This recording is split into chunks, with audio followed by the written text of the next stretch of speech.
serius apa enggak nih? Ya, saya contohnya serius. saya berkebun durian sendiri tanpa ada dari pihak terkait dari Dinas Pertanian apa untuk ikut membantu untuk membudayakan seperti itu nggak ada. Mindsetnya lah, maksudnya cara pandang dalam membersamai petani itu dirubah lah dari mindset penguasa menjadi mindset fasilitator yang membersamai. Karena problemnya terlalu besar, sepaket dengan potensinya yang sangat-sangat besar.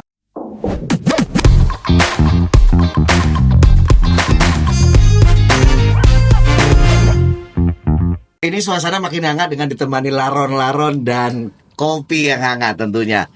Teman-teman bebas sambil nyeruput kopi, apapun idemu monggo dituangkan hari ini. Dan gue pengen tahu pendapat dari seorang Arif adanya pergerakan anak-anak muda yang namanya eksplorasi durian Nusantara. Ini kan gak cuman mengeksplor durian-durian hutan sekarang.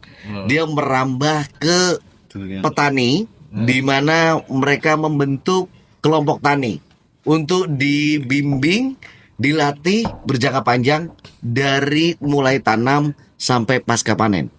Ini membuat lu happy atau biasa aja? Sangat happy. Kita harus mengapresiasikan lah ya ke pemuda itu. Pemuda-pemuda tersebut ya. Tersebutlah. Selain menseleksi durian-durian Nusantara kita, yang layak menjadi unggulan nantinya.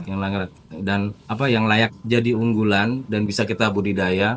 Semoga ke depan banyak varian yang bisa kita tonjolkan ke siapapun itu pencintanya. Ya minimal ada satu atau dua yang selevel dengan durian negara tetangga lah ya. Betul. Nah, selain itu ada program terbaru yang sedang kita jalankan ini tentang di hulunya nih. Ya. Di para petani ini.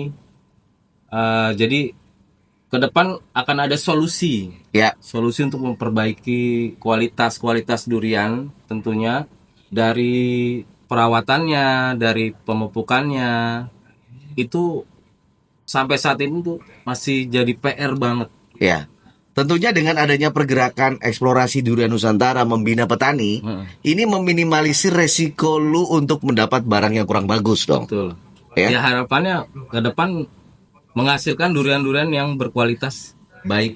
Iya, karena di sini nggak cuma bicara nanam aja, tapi saat seleksi buah masih di pohon lo ya. Dari satu pohon yang harusnya 10 buah saja yang dipertahankan, tapi yang nyantol di situ ada 50 misalnya. Kadang nih petani kan ya berat hati untuk melakukan pruning buah nih. Seleksi buah. Seleksi buah. Ya pastilah ya manusiawi. Sayang gitu. Sayang. Ya saya yakin kayak Mas Heri juga menemukan hal yang sama. Petani-petaninya tuh masih berpikir sayang untuk membuang karena udah nyantol, ada hitungan duitnya. Oke. Jadi gue suka banget tadi pemikiran Mas Heri dengan bisa memetakan marketnya dia. Dan gue pengen tahu juga pengalaman dia mengeksplor Malaysia lah, tetangga negara kita terdekat ya. Itu menurut gue sih hal yang keren banget sih di sana. Apa pengalaman lu di sana, Ligeri? Ya, jadi waktu kita trip ke Malaysia ya, dan ada hal yang sangat mendasar yang memang membedakan ya antara kita itu soal mindset, soal cara pandang, ya betul, soal perilaku atau kebudayaannya dari si petaninya dari si petani, siapapun pemilik pohon lah ya. Ya. Mau yang skala pekarangan, hutan, kebun yang serius ya. Itu memang perilaku seleksi itu memang di kita belum menjadi budaya ya. Ya mungkin awalnya kesadaran dulu nih. Kesadaran terus menjadi kebiasaan dan budaya ya. Iya, karena sebenarnya secara keanekaragaman kita mestinya bersyukur pada Tuhan ya, karena Nusantara ini dianugerahi keragaman varietas durian yang jumlahnya yang belum teridentifikasi itu masih terlalu luar biasa. Ya, banyak belum sekali. Terdokumentasi. Betul. Ya. Cuman bedanya dengan Malaysia itu tidak terseleksi. Tidak terseleksi, tidak terdokumentasi. Betul. Ketika dua hal pokok itu tidak dilakukan, maka nggak akan pernah bisa menjawab pertanyaan mana yang harus dikembangkan. Betul. Karena nggak tahu mana yang adaptif, mana Iya. yang bagus, Iya, kan kayak betul. gitu. Kita cuma ribut-ribut aja masalah. Oh ini jelek, ini bagus gitu ya. Iya. Bukannya mencari solusi, Habis Iya. energi kita. malah menggosok emosi. Bisa. Iya. Ya, secara varietas kita punya keanekaragaman yang sangat luar biasa. Secara market share kita punya populasi yang luar biasa. Indonesia gede loh ya. Terlalu besar malah saya pikir. Bahkan market share di Malaysia dan Singapura pun juga orang kita banyak kok yang sekedar ngetrip makan durian pulang itu banyak. Betul. Ya, karena ekspektasi mereka belum cukup bisa terpenuhi ketika untuk ya ada pasti ada lah di Indonesia. Cuman kan informasi yang meyakinkan mereka yang bisa membuat mereka trust ya. Iya. Oh beli durian di sana lah gitu. Di sana lah. Betul. Di Indonesia masih terlalu random untuk bisa dapatkan durian yang terbaik, yang baik. Sepakat. Randomnya ini yang sebenarnya satu sisi itu adalah persoalan, tapi sisi lain itu adalah peluang buat kita. Nah, termasuk kemudian peluang buat EDN ya. Iya. Bahkan butuh ratusan platform semacam EDN ini untuk kemudian bisa menjangkau semua potensi yang ada di Betul. Indonesia. Di Indonesia karena Indonesia begitu besar. Ya, satu EDN nggak akan cukup. Nggak akan cukup. Ini kita mengajak semuanya karena kayak beliau jauh-jauh datang dari Jambi. Ini beliau memasarkan duriannya di Jakarta. Selain dari Jakarta di mana lagi, Pak? Di Pekanbaru, Berarti Jambi sendiri. sendiri. Ini konsentrasi market ini masih di kota besar ya. Jadi untuk kesadaran durian-durian premium ini masih ada di kota-kota besar. Padahal kalau dari Ribu Bujang ke Jakarta itu menempuh waktu berapa lama, Pak? 18 jam. 18 jam loh. Ya, bayangkan. Dan ini jangan dilupakan ya teman-teman. Pulau Sumatera loh ya. Dari Lampung sampai Aceh itu hanya absen 2 sampai 3 bulan saja dalam 1 tahun untuk panen buah durian. Itu aja 2-3 bulan itu bukan berarti nggak ada durian. Bukan berarti nggak ada, bukan panen raya gitu. Bukan panen raya. Saya Itu setuju. bukan panen raya, Iya. tapi selalu ada buah seladi dari mulai Lampung sampai Sepakat. dengan Aceh. Sepakat. Itu. Dan kekosongannya lagi musim raya di Sumatera, masih ada Pulau Jawa, Ya. masih ada Pulau Kalimantan, Dan Sulawesi, Lombok, Lah, Bali. Wah, ini- itu kalau terkoneksi semua. ini Keren itu. ini teman-teman muda ini sebenarnya dobrakan nih. Kalian ini saya harap bisa menjadi dobrakan, striker lah ya untuk perdurianan Indonesia nih. Mengenali dulu, habis itu mengenalkan. Ya, dan Iya. kalau kita nggak menata hulunya, semuanya nggak akan bisa kewujud deh. Susah. Iya nggak? Dan harapan lu setelah adanya pergerakan EDN ini, ya, ada nggak sih harapan lu dari pemerintah kita? Apa sih sumbangsinya nih untuk perdurianan kita nih? Monggo, dari ini bebas loh, ini bebas. Siapa tahu nanti kita bisa ketemu Pak Menteri untuk ngobrol ini ya kan?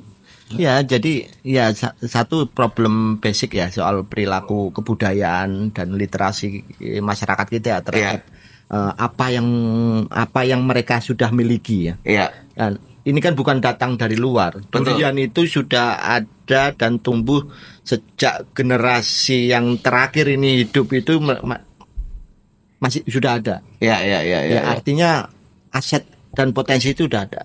Betul. Nah, karena perilaku literasinya juga tidak tumbuh, Ya. ditambah non sewu, saya bilang pemerintah juga tidak tahu apa yang mesti dia lakukan. Loh, kok gitu? Masa nggak tahu? Tahu kali. Iya, ya tahu dalam ya kalau tahu problem hari ini tidak berputar-putar di situ saja. Atau mungkin mohon maaf nih, pura-pura nggak tahu? Ya, bisa jadi menurut seperti saya bukan pura-pura nggak tahu, memang tidak Kok tahu. bisa jadi seperti itu? Dia saya bilang ini serius apa enggak nih? Ya, saya contohnya serius. saya berkebun durian sendiri tanpa ada dari pihak terkait dari Dinas Pertanian apa untuk ikut membantu untuk membudayakan seperti itu nggak ada. Saya nanam Nggak tahu. sendiri. Gitu Bahkan lebih parahnya lagi bukan tidak tahu pengetahuannya ya. Itu udah tidak tahu posisinya mesti di mana ketika harus membersamai problem-problem durian Nusantara seperti sekarang ini. Gue demen bahasanya dia. Gue demen banget bahasanya. Ini jangan-jangan beliau ini insinyur pertanian nih. Gue curiga nih. Rek, Iya, iya. dari lu sendiri gimana?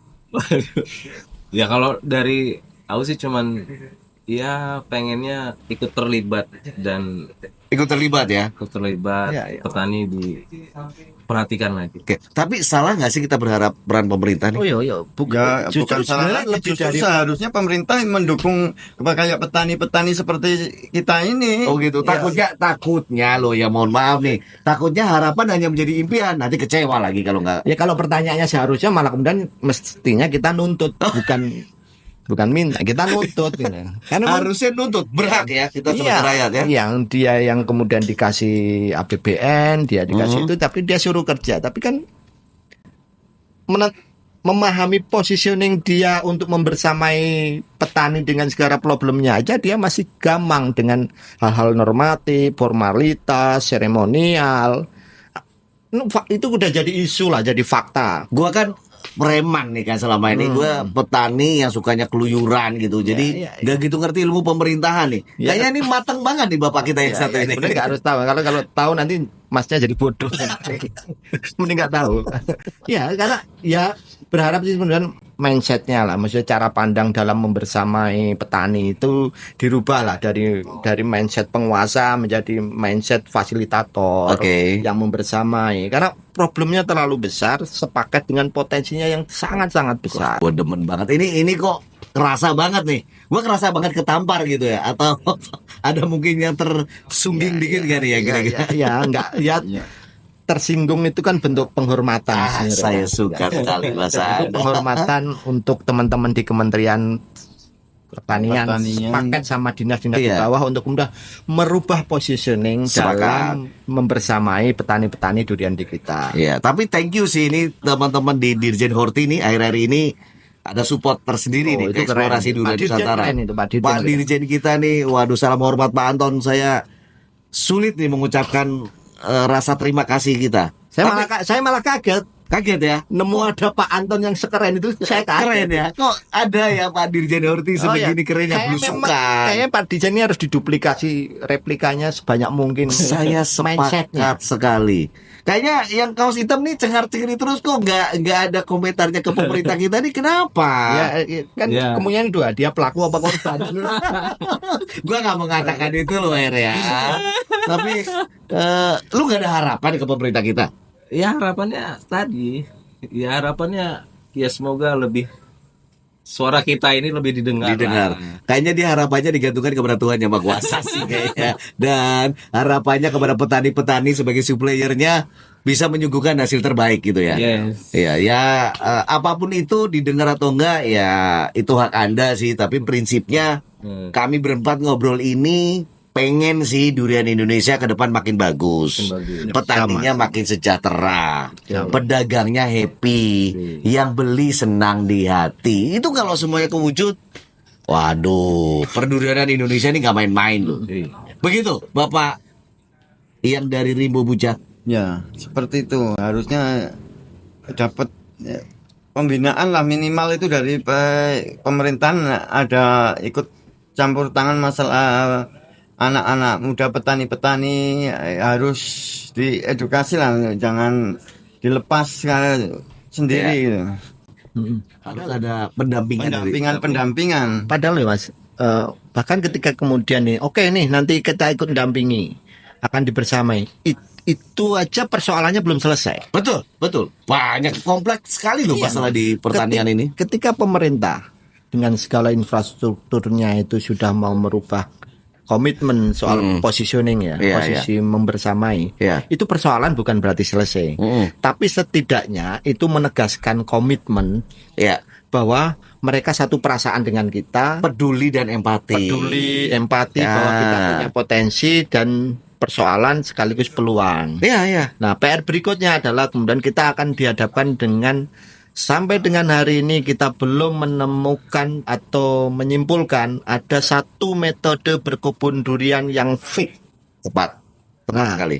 Tapi ini nggak akan pernah bisa ditemukan kalau kemudian kita tidak memperbanyak praktek-praktek baik yang diupayakan dari ujung Aceh sampai ujung Papua. Sepakat. Nah, yang dilakukan EDN itu kan sedang mengkompilasi, mendorong, membersamai praktek-praktek yang sebenarnya sudah tumbuh, kemudian saling dikolaborasikan agar Betul. selalu muncul resume Ya. atas praktek metode ini gitu. Betul sekali, dari apa yang dilakukan kan pasti akan ada evaluasi. Ya, evaluasi itu kan yang memperbaiki semuanya jadinya. Ya. Itu karena ya nggak ada hal yang nantinya akan bisa terperbaiki kalau nggak ada evaluasi. Ya. Dan semua pihak harus siap dievaluasi sebenarnya. Dan kegelisahan gua sih, mungkin keresahan akhirnya ya. Ada sih beberapa unggulan Indonesia yang akhirnya sudah diakui lah oleh kita sendiri ya, kayak kita bicara Cumasi ya, Super Tembaga, tapi juga adaptifnya kan juga masih ya banyak kendala lah ya. Dan potensi ini sebenarnya gede banget kalau kita mau sama-sama mencarinya. Ya. Besar banget.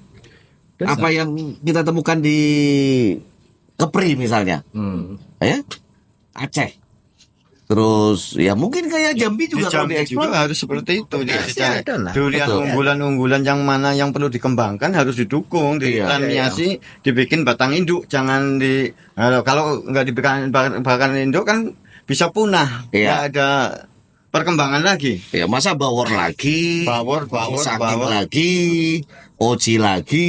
Tapi case Super Tembaga menarik loh Mas. Oh, iya. Case-nya gini, saya malah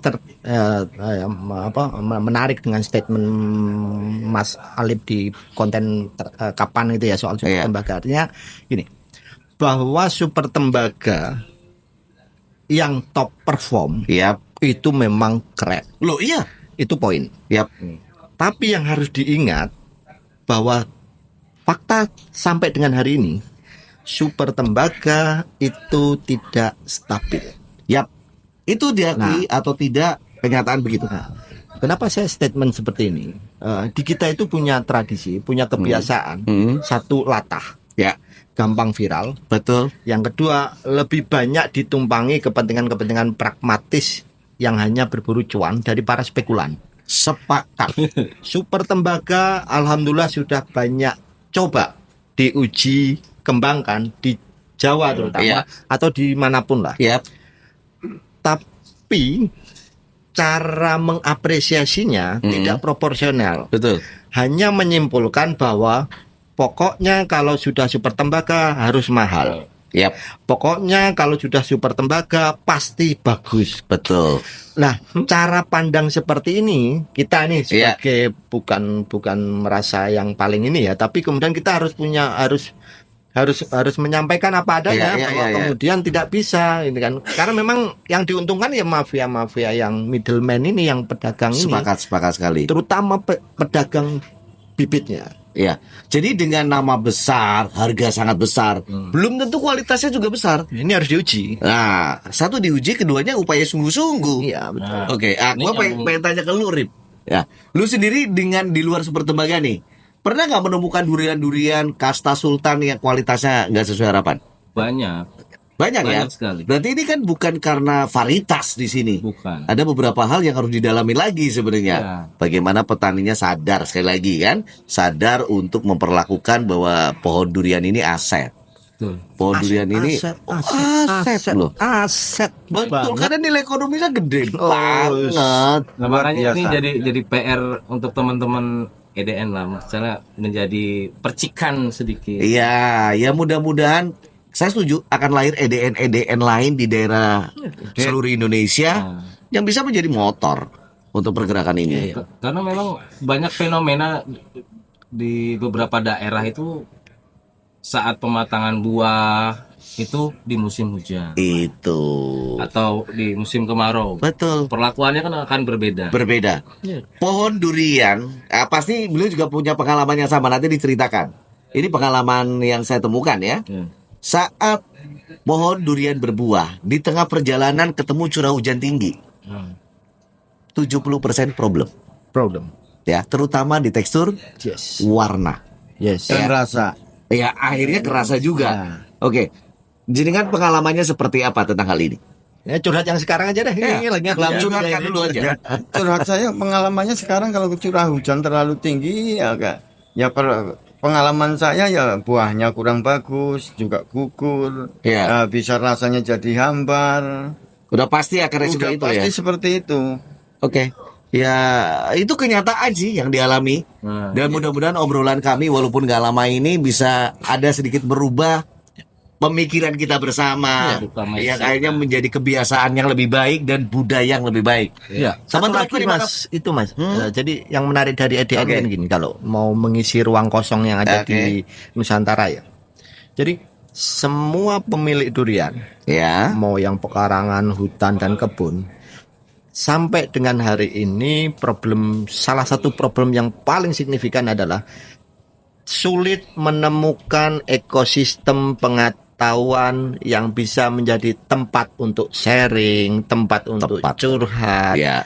Sulit untuk menemukan ekosistem pengetahuan, entah itu yang mengklaim dirinya intelektual di kampus, ya kan profesor atau apa. Ya. Wadahnya ini yang harus disiapkan. Wadah, ruang, akses Iya. yang bisa saling mempertemukan Betul. praktek-praktek baik itu yang saya pikir itu bisa menjadi semacam motivasi ya. Iya. Jadi goal tersendiri Betul. buat teman-teman EDN bahwa mengkolaborasi praktek-praktek baik dari orang-orang yang memang punya Kemampuan, kapasitas itu itu. yang Ya. dan saya pikir di Indonesia itu dari ujung Sumatera sampai ujung Aceh sampai ujung Papua pasti ada orang-orang itu. Pasti. Dan EDN mesti menemukan orang-orang itu. Betul. solusikan lah. Maksudnya ya EDN ini sebisa mungkin Menjembatani. menjembatani. Karena Menjembatani banyak itu. kegalauan petani-petani rumahan maupun petani-petani skala perkebunan. Galaunya ini karena apa nih? Pengetahuan. Ya pengetahuan karena keluhan kadang-kadang panen gagal kan banyak kegalauan Lebih ke pakem metode. Pakem metode ya. Jadi kegalauan untuk imam yang pas dijadikan panduan Iya. Ya. dalam mereka berkebun durian yang mana sebenarnya. Kan gitu. Saat musim kemarau harus bagaimana? Ya. saat musim hujan Harus harus Ya, bagaimana? dan di sini saya sih sering berkuar-kuar nih. Nggak bisa kalian berlatih ataupun belajar bertanam durian hanya di sosmed. Sepakat nggak? Ya, bisa. Nggak bisa, karena detail-detailnya kalian nggak dapat. Udah percaya saya. Itulah pergerakan-pergerakan seperti eksplorasi durian Nusantara ini. Ikuti dan perbanyak di daerahmu untuk bisa menjembatani antara petani dengan pedagang durian sampai dengan penikmat durian. Ya. Thank you obrolannya hangat banget ditemani Laron dan kopi malam ini. Apapun yang terjadi, Indonesia pasti bisa untuk ke arah sana. Terima kasih semuanya.